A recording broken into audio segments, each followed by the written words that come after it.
matapos yung question. Sorry. Well, do.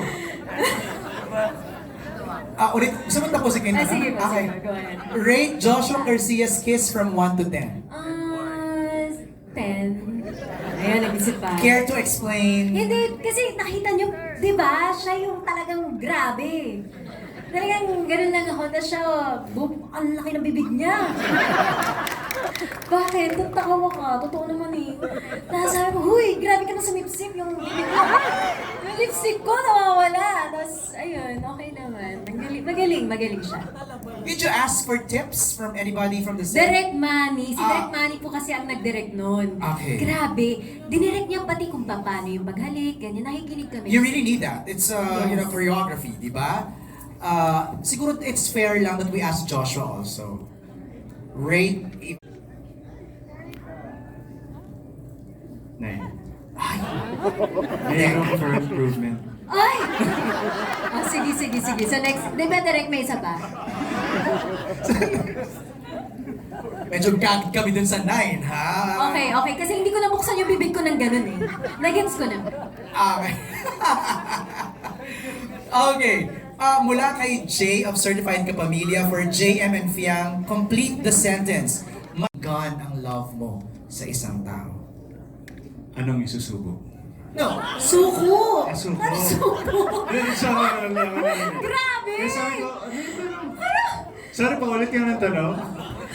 Okay. The teleserye is entitled Love is Never Gone. Pero sa iyo ba, ano ang isang bagay or ano-ano ang mga bagay na pwedeng magpasuko sa iyo para maging gone ang love mo sa isang tao? Ano yung mga bagay na pwedeng maging deal breaker? Ako para sa akin, ang cheating, lying, and ang hindi pagmamahal sa pamilya. Okay. Okay. Yeah. Pasok naman yun kasi sabi ko ano-anong mga bagay. So tatlong na rundown ni Ivana. Ako importante sa akin yung pamilya. Yeah. Yun lang. Okay sa'yo mag-cheat? Hindi ano, siyempre, ano? parte na yun. Oh. Pero, number 1 kasi sa akin yung family. Diba? Alright. Next is for Miss Dina ulit from Janice Navida of Bulgar. Sobrang ano? Sobrang kilala na. Spill the beans. Sobrang comfortable na ako sa kanya. Sobrang comfortable na, like, ang bilis na namin makagawa ng mga scenes together. And, like, nung nag-umpisa kasi kami, kailangan pa ng mahabang discussions bago magsimula kasi syempre naninibago pa kami sa isa't isa.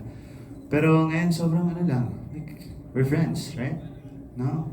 Meron ba kayong mga icebreaker sessions, intimacy workshops? Hindi kami nagkaroon ng workshop Yeah. together. Diretso kami sa lang. Pero pagdating namin sa Morocco, may mga times na pag hindi kami kinukunan, nagbabond kami. Okay. Tapos may one time na lumabas kami mga casts sa Morocco. Yan, masaya yung mga ganong bonding kasi at least doon nakikilala namin yung isa't isa. Right. At least, kasi iba rin kasi pag may bond yung mga characters eh. Makikita mo siya sa mismong screen eh. Kita mo yung ilangan, di ba, kung hindi sila comfortable sa isa't isa and then, yun. I don't want to put you on the spot, pero sa dami ng mga one thing na you've discovered kay Ivana na hindi pa namin alam.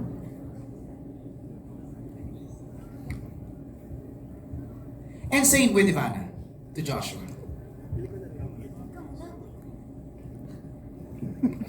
Grabe. Hinirapan agad. Okay. Yan Josh. siya, ganyan siya. Pero ano yan, mahal namin yan. Kahit ganyan yan. Oh, magbigay ka na. Kasi parang... Interesting characteristic na na-discover mo sa kanya. Actually ako, kay Joshua, ang nakita ko. He's more than just an actor. Kasi alam naman natin, mahusay na actor si Joshua. But behind that, behind his yung pagpo-portray niya ng mga character, napakabait niyang tao. Very, very generous siya. and very matulungin. And he's fair with everyone. Everyone talaga. He treats everyone with respect, which is very nice. I have a question, paano mo natatagalan pag tumititig sa'yo si Joshua? Hindi nga ako tumitingin. Iniisip ko kasi kung ano ba hindi pa alam ng tao kay Ivana. Or maybe something we know Kasi- na nalaman mo. Oh, alam naman natin kung gaano kabait si Ivana. Dami yung tinutulungan mo tao. Sobrang generous ng tao. At hindi lang yun dahil sa nakikita natin yun sa YouTube. Ganun din siya kasi sa totoong buhay. Okay. So parang iniisip ko, ano ba yung hindi alam ng tao? Kasi pagdating niya sa set, yun na siya, like, smiling siya sa lahat, binabati niya. Pero kanina lahat. tinatarayan-tarayan ka niya. So parang sabi mo, ganun Hindi, siya. ganun lang talaga yan. Oh. Okay. May irap-irap lang yan, pero mahal kami yan. Pero Ivana, lambing mo yun? Kay... Yes, yes. Oo, ganun ako eh. Masungit talaga yung pagka, yung ano, minsan, Gusto niya yung konting... Oo, yan, di ba? ganun lang. Ano lang yun? Wala yun. Correct. Lambing lang ni Ivana. Yes. Yan, no? But it really appears... Mabilis siyang umiyak. Uy! Mabilis siyang umiyak sa Sila. mga eksena.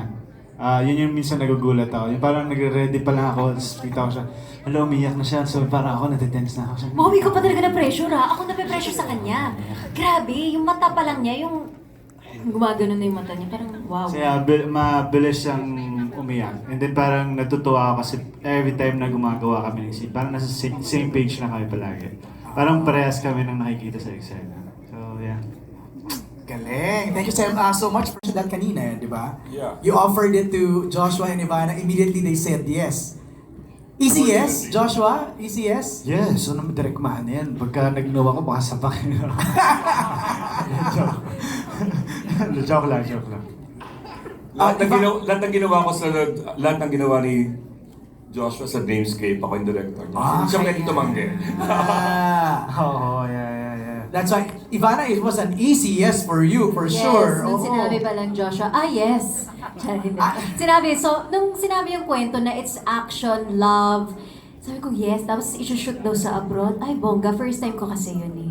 Tapos sinabi direct Manny, ay, natakot ako. Tsaka ang ganda ng character mo. Oo, Gusto mo sobra. yun yung parang- Sarap. Kasi parang, Ang dami mong karakter. diba, ginagawa ko lang siya dati sa vlog. Disguise. Tapos ngayon, nakita ko na siya, mahirap pala pag itong series. Oo, galing. Okay, next question ni Patrick is for Ivana. What was your inspiration coming onto the set in terms of your approach in acting? So, siguro, Patrick, Kung meron ka daw pinag-aralan, like ano ba yung naging preparation mo? Tama ba? Ay! are you May- interpreting what I Yes, said? yes. Yes. Okay, Ganun- kailangan pala ng Hindi talaga, interpreter. ganyan Okay. siya ka-generous. Okay. Ganyan. Hindi, first scene ko kasi French. Hindi ako marunong mag-French, hindi nga ako marunong mag-Arabic kasi nag-aral kami sa British school. French, tapos si Direk Manny, syempre natatakot ako kay Direk. Inaaral ko sa hotel, mga 3 araw. Je m'appelle, Ivana. Parang ganyan, no? So, inaaral ko talaga kasi ayoko talagang mapagalitan on my first day. Tama. Yes. So you have to and deliver, di ba? It's very hard kasi iba-ibang character ang kailangan ko ipakita. So multilingual ka dito. Oo. Nag-French ka. Nag-Arabic, Spanish, English, everything. Wow! Iba din naman. Japanese. May Japanese din? Yes. Lahat talaga. Multilingual. Thank you, Ivana. The next. Ang ganda. Actually, kanina habang pinapanood ko, sabi ko, grabe, parang pelikula. First episode pa lang ng Love is Never Gone, ang dating niya ay talagang parang movie, parang kang nanood, ganun siya kapuno. It's full of action. Ang daming mapapanood. Para siyang, di ba? Totoo. Puno na. Yeah. At simula pa lang yun. That's just, we're just getting started, di ba? Yeah. I'm sure the... Ang ganda nung umpisa namin, yung opening scene Yes, namin. nagulat ako. Oo. Tapos para kaming, hindi Pasabog kami yun. makahinga. Tapos yung ihi ko, pinigilan ko from start to end. Kasi hindi ayoko umalis. Ivana, nung patapos na yung pinanood namin, hindi rin kami nakahinga, ha? Ayun na nga. Same! Grabe! Okay. Nakita niyo yung bibig niya, di ba? Ha? Yun ang sinasabi ko. Ano ba yung bibig niya? Hindi mo na ma-elaborate. Yes. Makikita niyo na lang sa Love is Never Gone. Yun na. Kaya download the app now. If you still don't have the Prime Video app, go ahead. Because Joshua, ngayong napanood nyo na, ano reaction nyo? Lalim nun Lalim, ano? Ako masaya ako. Masaya ako for everyone. Kasi... Hoy, nakakadalawang ka na. Hindi ko alam kasi, speechless kasi ako, hindi ko alam ang sabihin ko. Aha! Ang ganda. Ang ganda. Pero kung ano yung napanood nyo, ano pa lang yan, naka-fast cut yon. So, kapag napanood natin yun sa Prime, mas kumpleto, mas ramdam natin yung bawat eksena. Okay. Hindi kung mapapansin nyo, medyo mabilis lahat yung putol. Pero we like it. I like the pacing. Perfect na Ah, talaga? perfect. Yes. Thank you. Oo. Walang hingahan. Oo nga eh. ganun Yun ang na gusto kayo natin. Yun ang mapapanood nyo sa Prime, di ba? Nagsimula kami ni Ivana nakaupo, yung ending nakaganon na kami sa ulo. I'm sure, Ivana, what